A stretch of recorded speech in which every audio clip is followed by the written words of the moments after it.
Oh, you're a beautiful bird. That was intense.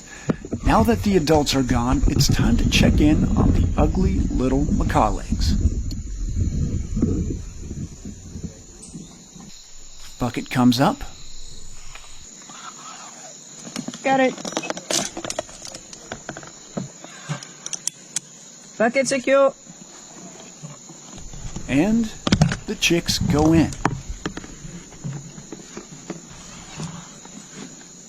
Liz has to get her height right so that the bucket is flush with the nest to prevent any danger for the chicks.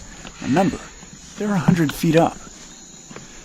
Monitoring the chicks' health on a regular basis like this is critical to understanding how to conserve the macaws.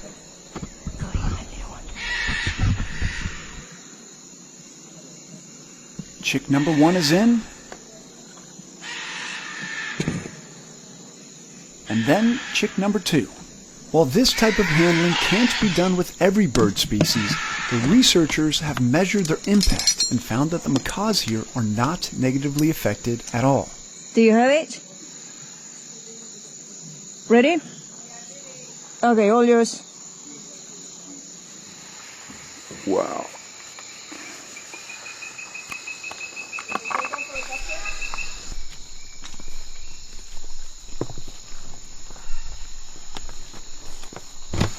Wow. Look at those guys. That's the cutest little bucket I've seen in my life. So what are you about to do now? So I'm just going to measure them. So we track their growth by measuring the foot, like the tarsus, which is just this part, and the beak, and then we just sort of have a look at their tail, their feathers, their wings, measure those, make sure they're growing properly. Here's number 1. Wow, look at those feathers. So these are just the beginnings of what's going to become. Someday you'll be a big, beautiful bird. But right now you look like this. They're so soft. So this help insulate them? Yeah, that's right, yeah. So they lose body heat pretty quickly, so they need that down to cover them. Hey. Hi, beautiful. You won't be an awkward teenager forever. Don't worry. Amazing. All right, let's get to the science. Here's how they collect data and check the health of the chicks. First, into the big orange bowl to be weighed. Then some beauty shots to show its growth and measurements of its feet. And of course, I volunteered for the tough job of keeping this one warm. You want to swap?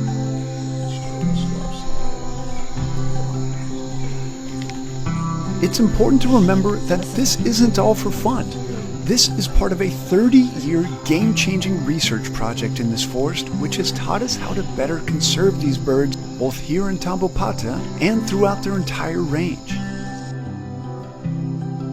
As for the chicks, they actually have a higher survival rate than non-handled chicks because, as a trained vet, Shannon will give medical care to those chicks in need.